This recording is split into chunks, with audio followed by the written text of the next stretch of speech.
What is up, guys?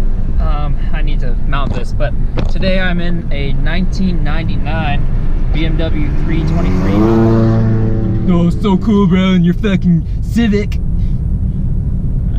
That was weird. All right, fucking Ricer flyby though. I'm in a 1999 BMW 323i, first E46 model. It's a manual. What is this guy doing? And yeah, basically I got it checked out at Adams. Single owner, 132,000 miles, almost 133,000 miles.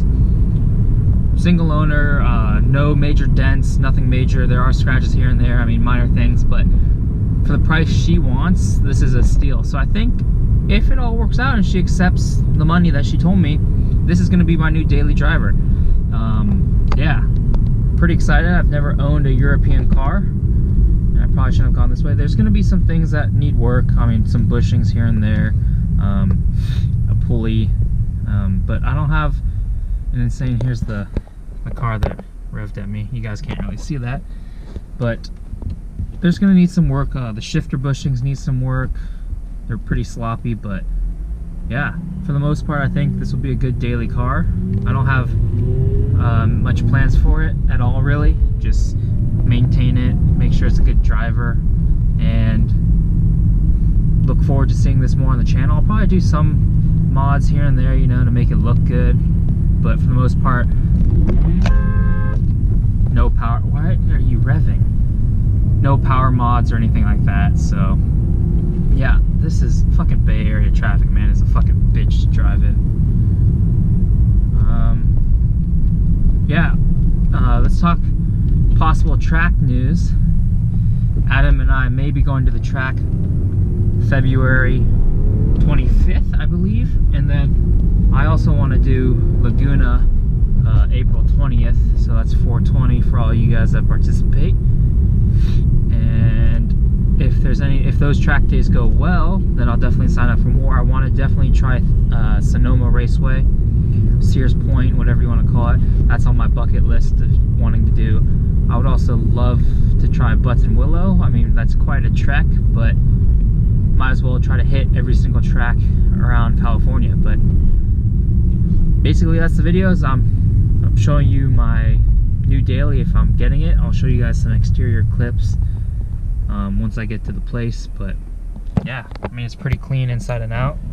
Black leather interior, 5-speed manual, no major rips.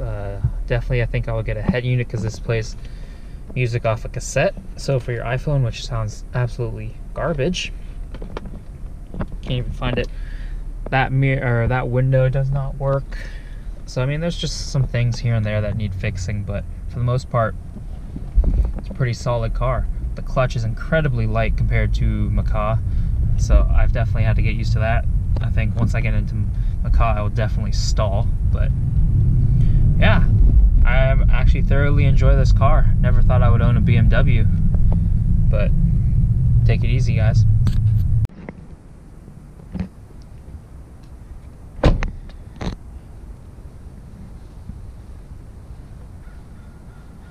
Here it is. I mean, for the most part, all straight, no dings.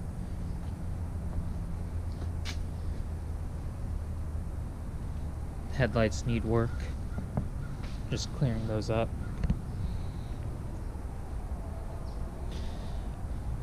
Someone did steal the antenna.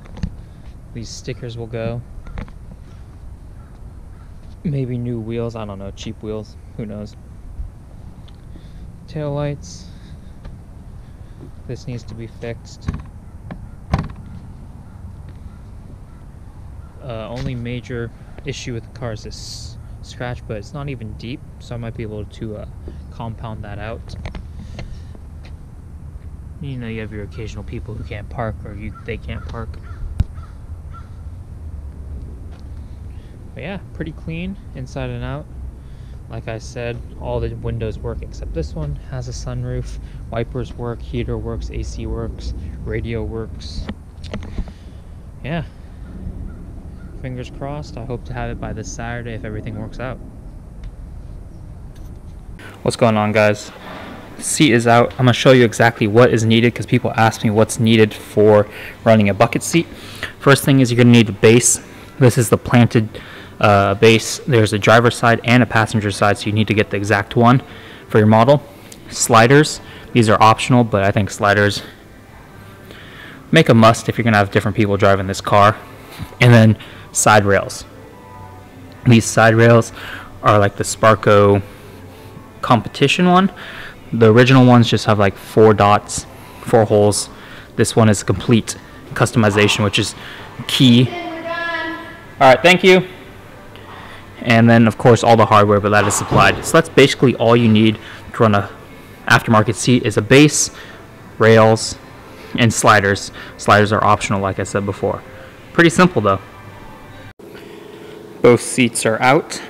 I'm switching the Ergo to the passenger and putting the Pro Advanced in the driver, mainly because the bolstering on the thighs is much deeper. As you can see, this is way deeper than this where my fingers are already even. You also sit farther back in. The shoulders are a little deeper, so you sit back. This is you're sitting kind of in the seat versus where this is sitting on the seat, if that makes sense. Like your shoulders are in here, whereas your shoulders are tucked in there. You can also see a little bit better with these driving around versus these. These you can't see anything. Also, this is a medium, this is a large, although they both feel pretty snug on me. But both seats in and out really quick, getting very fast. The hardest part now is because these are both different widths, is you got to change the sliders. And that's this is the hardest part because you got to get it perfect or your seat is going to sit a little crooked or not sit flush.